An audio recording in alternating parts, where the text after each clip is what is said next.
Welcome to Trenchometry. If you've spent any time in or around the trenches, playing offensive line isn't just blocking, it is chess at light speed. You're controlling angles while a 280-pound defender tries to destroy your running back. Every snap, calculating leverage, mirroring footwork, and anchoring against pure violence. Miss one step and your franchise player gets flattened. We are here to discuss the most undervalued aspect of the game of football, the offensive line. Remember, you master the trenches, you'll win the war. My guest today was a center in high school. He would attend Auburn University, where he was a student recruiting assistant helping to bring in a top 5 recruiting class. He would be at Auburn as they won the 2010 BCS National Championship. He has coached in a few schools since departing Auburn, including Oxford, St. Clair, Childersburg, Central Phoenix, and McAdory. Parenthetically, home of the one and only Bo Jackson. And he's currently at Pelham High in Birmingham, Alabama. He's a father of 3 and a super proud husband. And today I'd like to welcome Mr. David Nash to Trenchometry.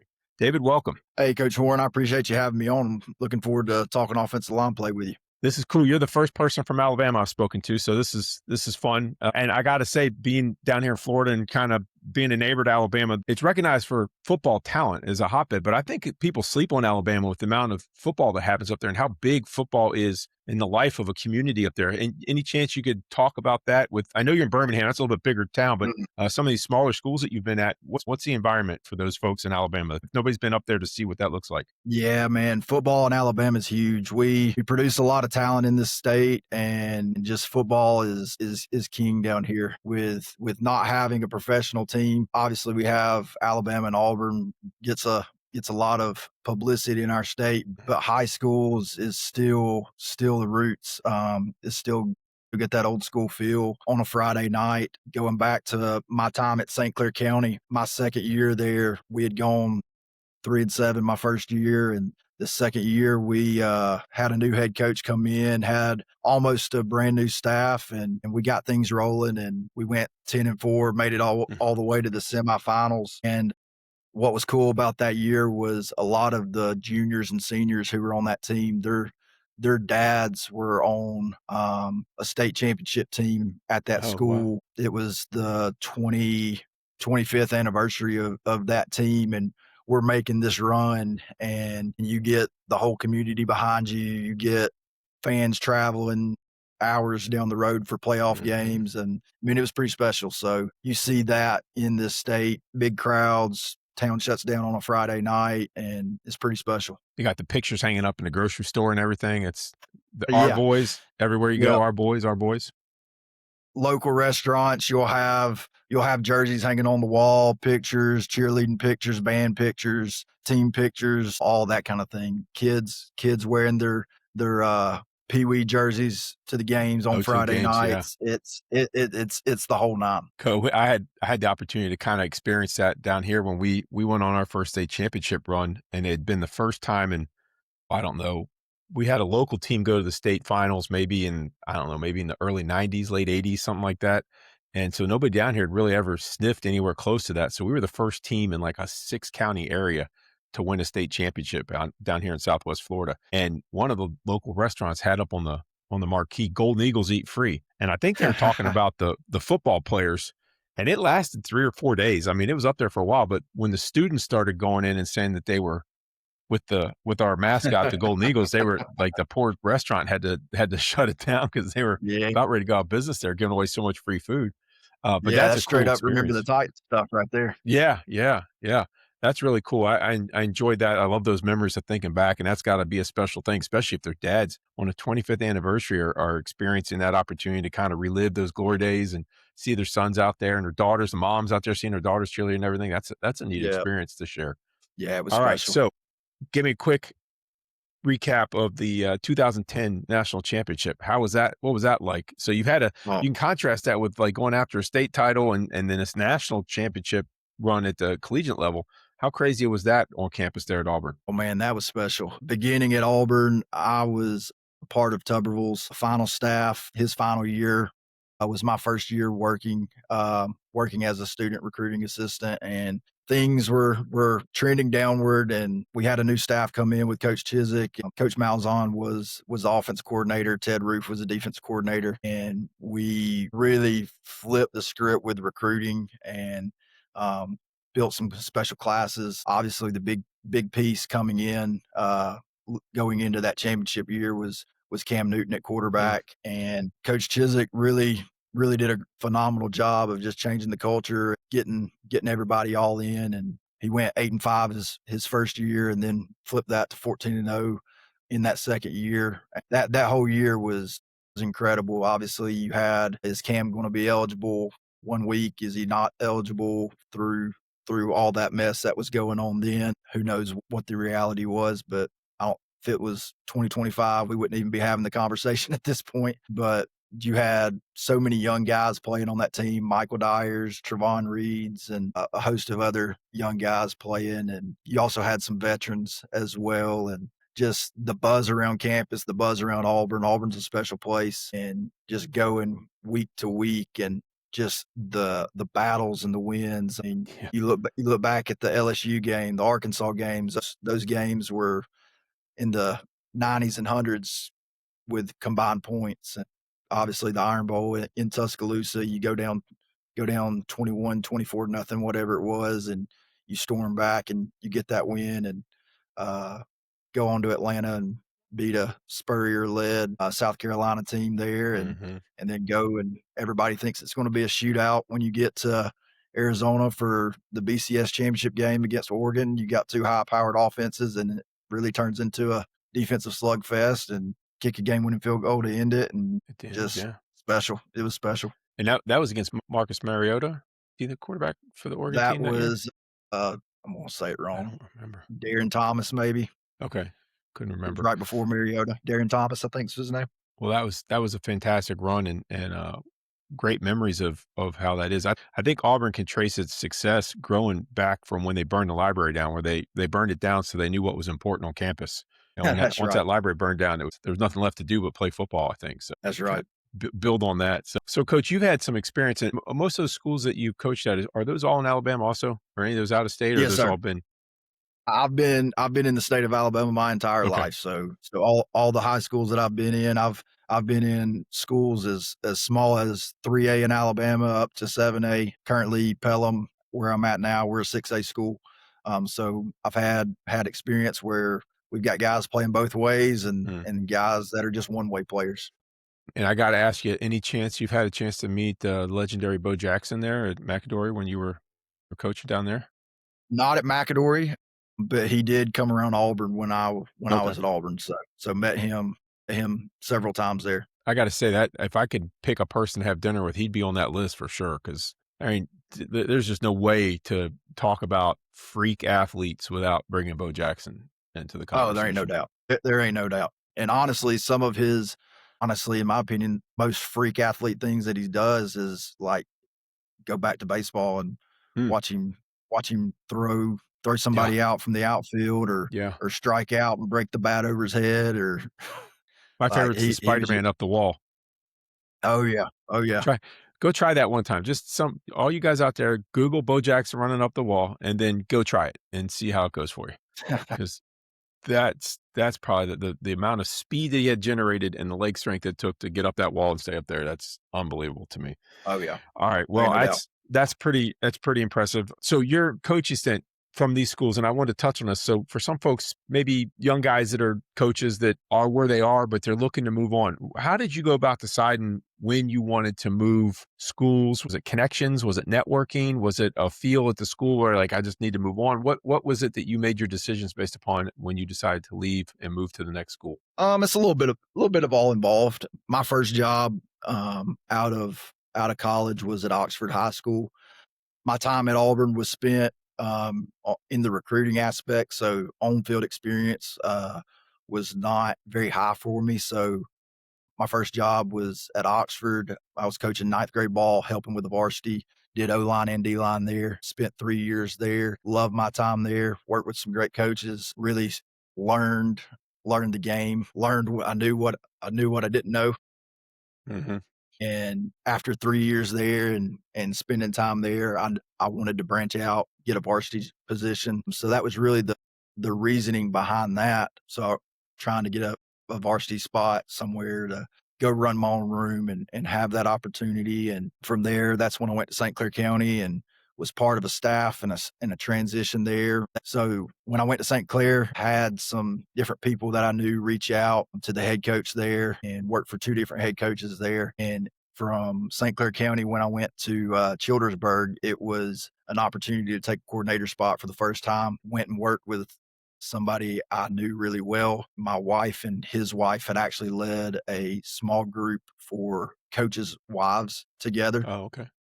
before we ever worked together. They had actually met at FCA, the local FCA here in the Birmingham area, and they hit it off, and we'd got to know each other, and we talked about a job at one point, and it didn't work out, and then we were able to hook back up. I was able to come and be his offensive coordinator and coach quarterbacks there, and then just at that point, every other job that I've taken has been about relationships. It's been Mm, about going to work for somebody that I know, somebody that I trust, somebody that I've gotten to know. FCA has honestly been a big part of that networking in my life. And then every move as well has been because of my wife, who's always been willing to say, let's go.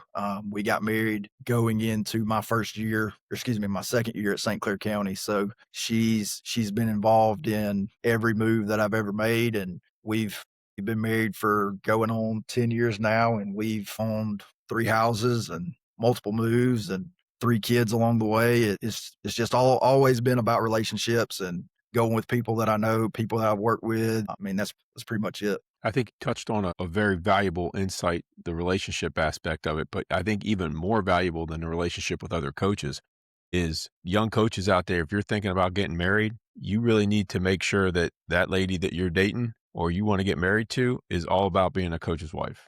Oh, absolutely. Anything you can add to that, coach, about that? Because I know my wife is she's all in on the coaches thing. We have 5 kids ourselves, and so she'd have them all dressed in game gear on Friday nights and lead That's them it. look like Mama Duck walking into the stadium with all of them. And if it hadn't been her want to, it would have been a short coaching career for me for sure because it wouldn't have worked out. Oh, You got to make sure that you marry somebody that wants to be an assistant coach's wife for sure. absolutely. My wife Emily is the rock of our family. She makes me a better coach. She reminds me of why I started doing this, why I wanted to be a coach, and she loves our players that I've had the chance to coach. She loves them just as much as I do. She Mm, becomes mama bear to them, and she cooks and does things for them, puts together goodie bags, and she makes sure that my 3 kids are all 6 and under. So she makes sure that I have the opportunity to see them. She brings them to practice and has them run around the field house and make mhm, sure that I don't miss out at home just because of the time that I'm spending here at work and everything. She can count on one hand the number of games that she's missed mhm.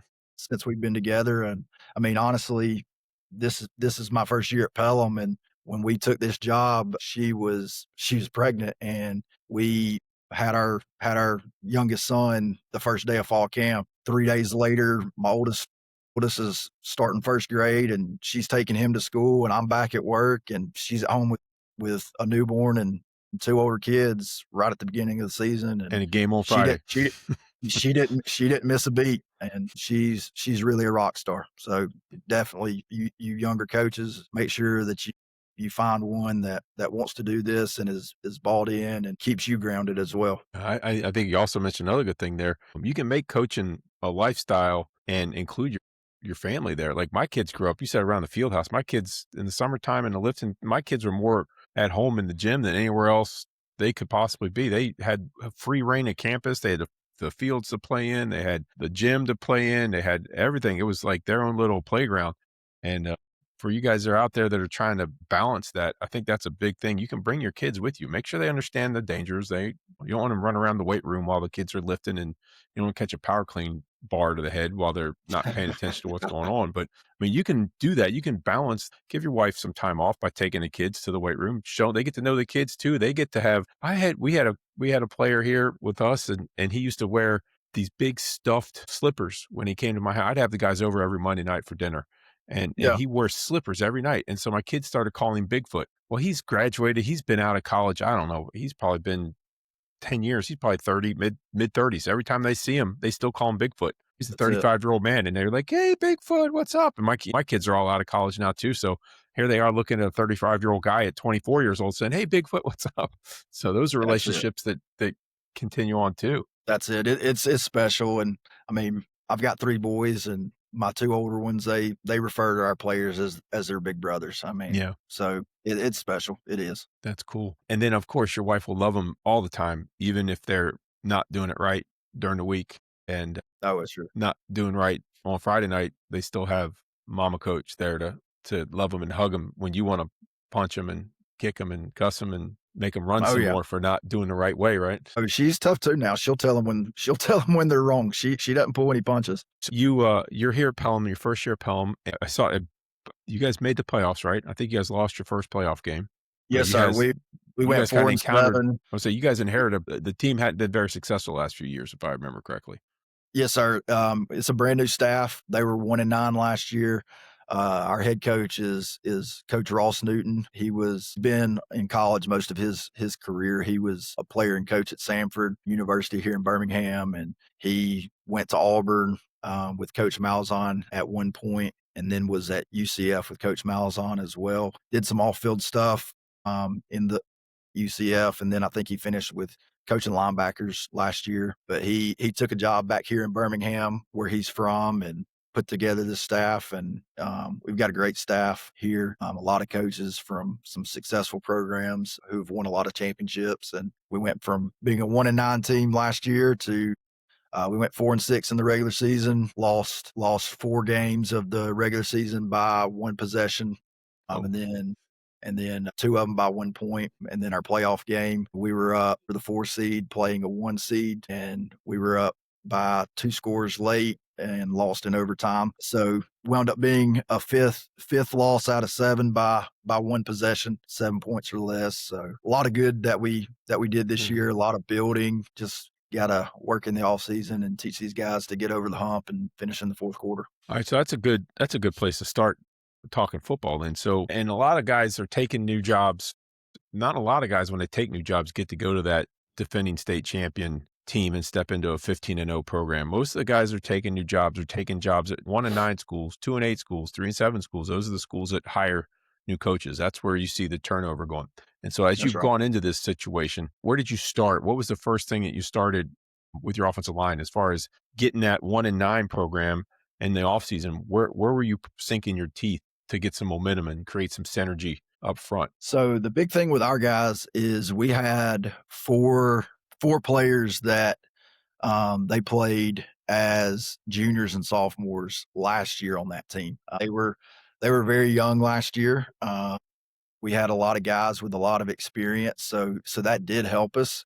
But the mindset was the biggest thing. We had to instill the values that we believe were instrumental in being successful. Coach Newton's 4 pillars of our program were attitude, effort, communication, and toughness. Each of those 4 things go directly with offensive line play. Mhm. You gotta have an attitude of you're going to be dominant when you step on the field. You have to be able to put things behind you. It doesn't matter what's going on. You gotta have a put the ball down mentality. Obviously, offensive line play is all about effort, along with the technique that you have. But you got to play with extreme effort. You have to be physically, mentally tough to play offensive line, and then communication is just crucial for offensive line play. You have to be able to communicate all across the board. So, Coach Newton's 4 pillars really go straight to everything we do up front. So when you guys took over, was this I'm assuming you took over last spring? So coach was hired in February, and Mhm. then my first day here, I did not come until the very beginning of June when we started summer Okay. workout. So you have a short period of time off-season wise to get your guys going into prepping for the upcoming season. What is your contact options up there in Alabama? What can you guys do with the guys in the off-season, in particular in the summer, I guess, since once you got there, it was summertime at that point? So in the summer, we have a pretty fair amount of leniency. We lifted 4 days a week. We would do in June individual drills outside, no pads or anything like that, just helmets only. Skill would be focusing on 7-on-7, all that kind Mhm. of stuff. So we're very individual, skill specific, focused in June, and then there's a pretty prominent offensive line camp that's ran in Birmingham. Coach Chris Yeager, who's the head coach at Mountain Brook High School in Birmingham, he puts on a offensive line camp called the Southeastern Line Camp. I think it's been going on for about 20 years at this point. Oh, wow. We took our guys to that. It's 2 full days of offensive line specific training. There's a D-line component to it as well. So it's a day and a half full of individuals, skills and drills, and some of it may apply to you and what you do schematically, and some of it may not, but it's really great work. You get the opportunity to do one-on-one pass pro against other schools, so it's a little bit of competition Mhm. that you get to see in the summer that a lot of times offensive linemen don't really get unless they're going to a college camp to compete. Yeah. So that's big. It's great for bonding because we're going and we're doing something just us. And then in July, we were still 4 days a week, and we started to ramp up more team periods, more football as a full offense, and Mhm. doing some competition. We were able to do some OTAs with other schools. So we had 2 OTAs in the summer where we competed a little bit, basically ran those like a practice, Mhm. did some inside run period just in helmets only. So whiz, thud, however you want to say it, and then pass pro, and then some team periods there with a lot of perimeter focus. We're not running power or Right, right. duo or anything like that, but that's really what we get to do in the summer. I mean, when you go from OTAs, we get OTAs in the spring as well in Alabama. I mean, you get 2 hours a week where you can do full team activity, and then you get ten days of spring ball, and then you get the summer. We're really blessed to basically be about year round, that you can Yeah. you can be focusing on specific football drills and work. Very similar to Florida's off-season packages that they allow you to do. So as you get those guys in June, you're bringing in guys that don't know you, you don't know them. Where do you start? What's your first day look like when you get out there with them? I mean, obviously you gotta get to know them. I mean, you're building a That's it. relationship. You already said you're a relationship guy, so that's something you're gonna get to know what makes them tick, get to know how big their families are, what their likes, their dislikes, who their buddies are, all that stuff, which is gonna come out throughout your individual periods throughout the month. But what are you doing football wise to get them prepared, to get them to understand what you need out of them? What was your first day, 2, 3 Yeah. week look like? Yes. So I'm actually lucky. I don't have to coach the whole group by myself. I have Coach Albritton, Robert Albritton, who works with me as well. We do offensive line and tight ends together. Mm, So we get we get 2 sets of eyes on all these mhm, kids. He had gotten hired right at the end of spring as well. So he had only had 10 days with them. So he was still getting to know them too. And we met before the summer, and we watched all spring film, and kind of came up with what we wanted to focus on for the summer. I mean, we broke it back down to the basics. I mean, day one, we were out there making sure that we're in functional stances, making sure, gosh, all summer long, it was first steps, board progression, hat placement, hand placement, just down to the nitty gritty. We ran nothing but zone, inside zone for the first month of the mm, summer is all we worked on was zone principles. Work on any gap principles until July. So we were all hat, hands, feet, stance, and then a little bit of pass pro in it as well. We didn't focus on pass pro as much because, I mean, to be honest, with the way offenses are now, we're dropping back 3 to 4 times a game. Most mhm, everything's coming out quick anyway, or an yeah, RPO screen on the outside. We're off a very run look, heavy. Yeah, off a run yeah. look. We're very heavy in run game. So are you guys putting your hands down on the ground, or are you guys in a two-point stance? So we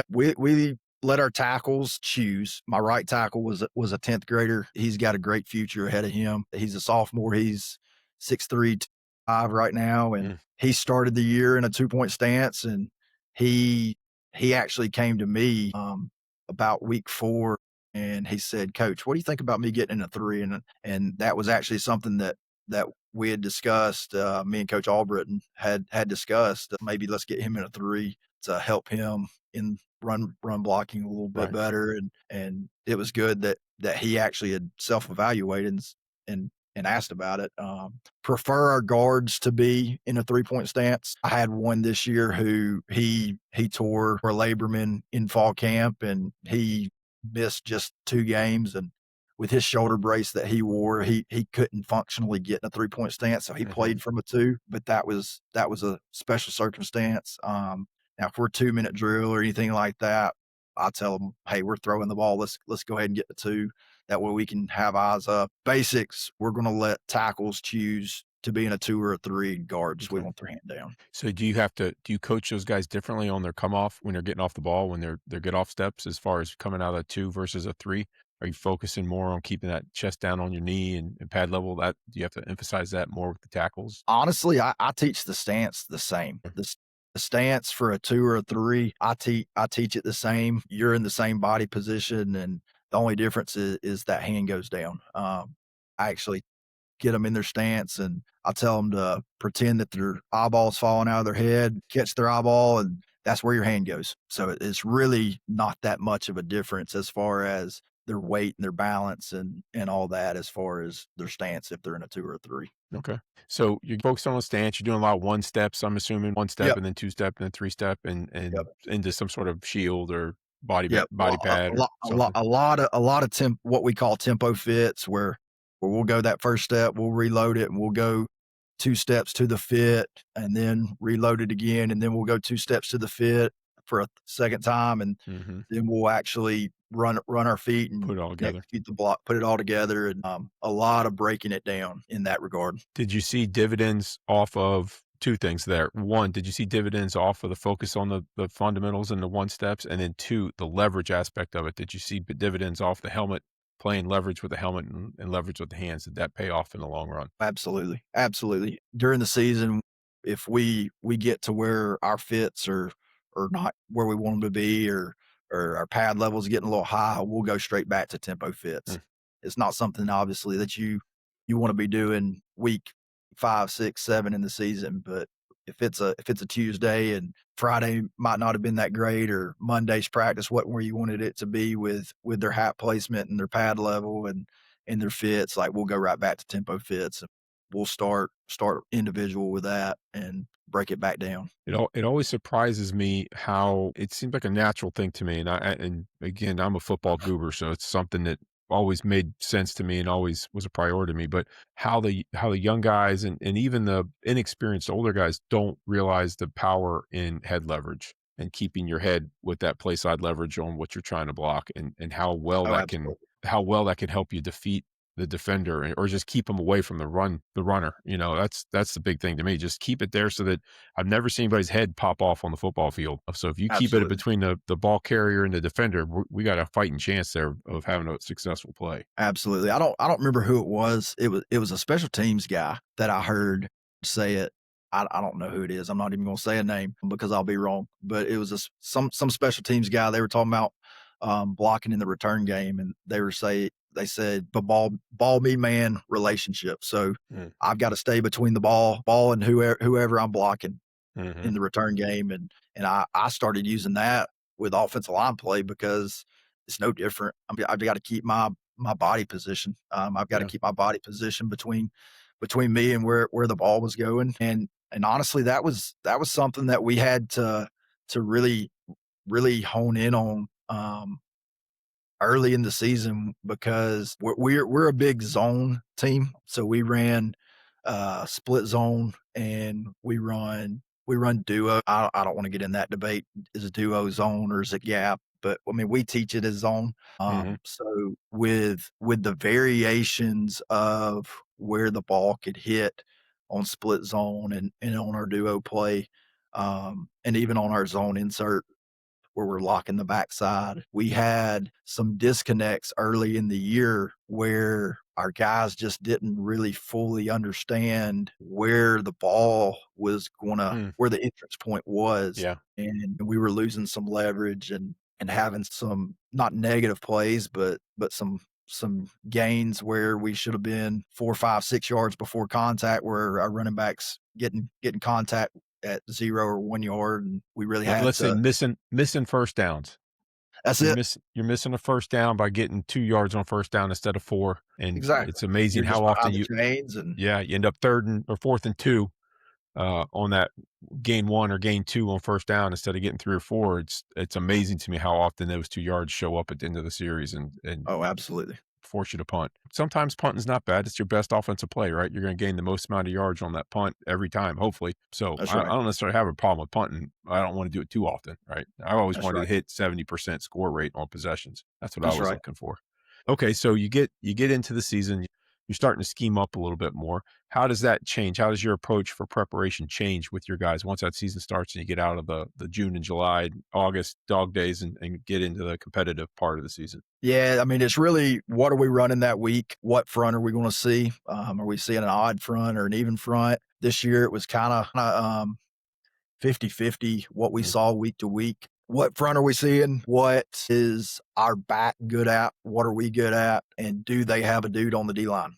mhm, So where's their dude? Is there somebody that we have to double? How good are their backers? Are they fast fitters? Are they slow fitters? So really, what are we going to see week to week? I mean, just for example, in our playoff game, we went almost exclusively outside zone, and we had mm, really ran outside zone very few times. It wasn't a big part of who we were, but they had a power four defensive end that's going to Cincinnati. They've got a junior who's got offers from anybody that you can name. So two power four D linemen and some backers that were fast fitters. And so we decided that we're going to run outside zone this week. We're gonna focus in on it, and we're not even going to try to get to the edge. I mean, it's honestly mid zone is truly what it was. But our mhm. guys, we haven't coached mid zone, so we just tell them we're going to run outside zone and we're going to go 3 steps and post and the back you're bending it. And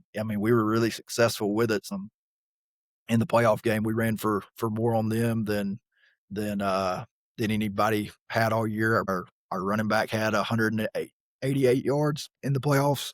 With going into the week, what scheme are we going to be running? Are we going to be running GH, GT? Are we going to be more duo based?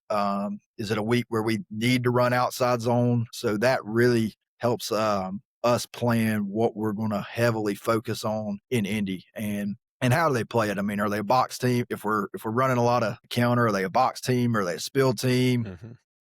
Are they a line movement team? Are they heavy stunts? So just the game planning portion is really big on what we plan for Indy and what we're gonna give our guys for that week. So, on your weekly practice schedule, as you're getting ready for these, whatever it is, whatever game plan dictates, is there something that each week to week are you focusing on some sort of technique all the time, every day? Like, is your Monday practice, Tuesday practice, are they all the same? Like, all Mondays are the same, all Tuesdays are the same, all Wednesdays are the same. What is it that you're trying to accomplish every Monday? Because every Monday is going to be different game plan wise, but isn't necessarily going to be different individual wise for a certain amount of time. At least that's how I used to do it. Is there something that you're doing every Monday?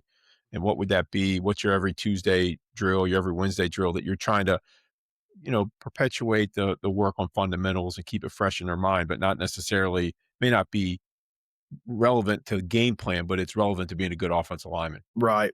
Mondays is a lot of what showed up on film on Friday. So a lot of times Mondays would go back to board progression, hat placement, individual base blocks on our zone game. And then a lot of times Tuesdays would be a lot of heavy double team focus, heavy emphasis on our zone doubles, our gap Mhm, doubles. If we're running outside zone that week, working those combinations. Really heavy emphasis there. Wednesday is usually when we would work most of our pass pro stuff on Wednesday. And a lot of times Tuesday and Wednesday, we're trying to get some half line going and start seeing some of the different looks that we're gonna be seeing and mhm. and how they're gonna play blocks. And uh, getting some of that going. Are you at work? Yeah, sleds, we have a 5-man and, we have a crowler, so that 5-man gets used at least once a week. Mhm. We'll use it on Monday, we'll use it on Tuesday some. We've actually this year, we actually did some doubles on the sled. Oh, okay. So we took the 5-man sled and we'd put a guard and a tackle on the right guard and the right tackle on the far right. On the end man, we'd put, the center and the left guard on the middle. And then we would put a tackle and a tight end on the far left, and we'd actually work some Mm, of our, duo doubles on there. We'd yeah. work our just base drives on there, and then I mean, if you don't have a Crowther sled, I didn't have one until I was at McAdory, and it's just a game changer for teaching doubles. Mhm. So the Crowther go through Crowther progression. We can't use sleds in Alabama until fall camp starts, Right. which I don't I don't understand. What's the difference in blocking a hand shield and blocking a pad on a I don't make the rules.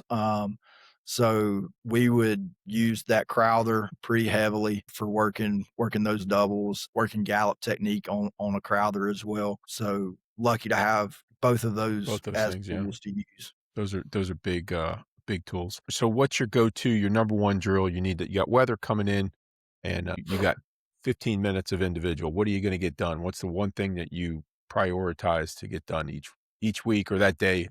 Like, let's Yeah. say you're gonna have weather all week. It's coming in Monday, Tuesday, Wednesday. You got 15 minutes. What are you gonna get done? So 15 minutes, we're going to do board progression where we're going to work zone base drives. We're going to go obviously right and left. We'll work it with the board straight, and then we'll angle the board a little bit, and then we'll work down blocks on the boards as well with an extreme angle. It also helps us if we're facing an odd front and we call it push. If we're having to push to an outside backer and the guard's having to base out a four Mhm. technique or a 4-eye.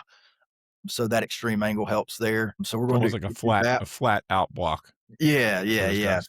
So we're pushing there. We're gonna work that. We're gonna hit double teams real quick. The good thing for us is the way we teach doubles, the post man doesn't change whether it's a zone or a gap scheme. The drivers who changes, is it a lateral double for zone, or is it a gallop for a gap scheme? So thankfully we can hit doubles pretty quick there and get a lot of reps really Mhm. quick. So boards, doubles, and then try to hit a little bit of fundamentals with working our sets really quick. And you're focusing on balance there? Oh yeah, taking that good set, taking our set, keeping really good posture, especially in today's world. Obviously, TikTok and Twitter and all these videos.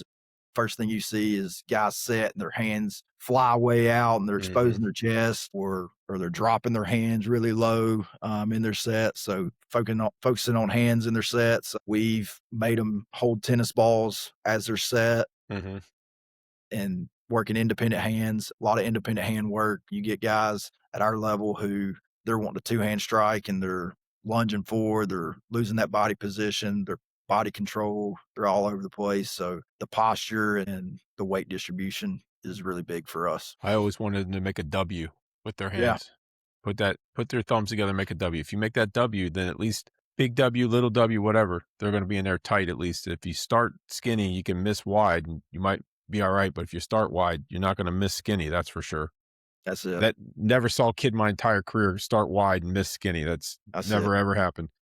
Well, that's At awesome. one of my other spots, we had the lev cuffs that Mm, go on the the forearms. I don't forearms, have yeah. them here yet. Hoping to get some of those in the off season, but those are big for keeping tight hands. What's one drill that you think's beat into the ground? You're like, I can't do that anymore. I don't see the benefit of it. It doesn't translate for my guys. Is there anything that you see or you hear people talking about at clinics and you're like, I don't get it. I don't see it. Man, I'm guilty of it. My first several years coaching, we talked about that 6-inch step. Mhm. That first step's a 6-inch step. And then Cody Kennedy, who was offensive line coach at West Georgia, he was on staff at Tulane, Southern Miss, Arkansas, Mississippi State. heard him doing a clinic one time, and he was talking duo and he was talking steps, and he's like, I can't tell you to take a first step that's 6 inches because you don't know where that D lineman is. Mm, I mean, where's that D lineman in relation to you? So people that talk about first step's just a 6 inch step, I think that's misguided. So the last couple of years, I've gone to talking about that first step being a position step.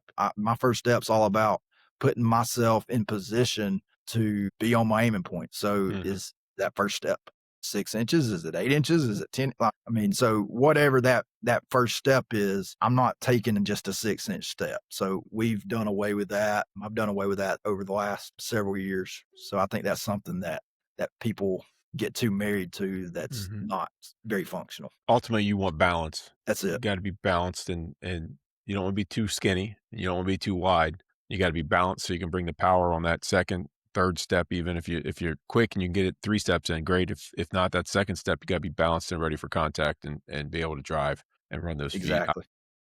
I am probably guilty of that. You probably hate I'd probably say 6-inch step 7 zillion times, but I never thought about it that way that you wanna have a you wanna be balanced more than you wanna be or positioned and balanced more than you wanna necessarily do the 6 inches. We Yeah. ran a no mesh veer, so we were attacking, attack, attack, attack, so it was kind of, we were up on the line of scrimmage. We had our helmets as close as we could get to the opponent. We were trying to get on them fast, and, Yeah.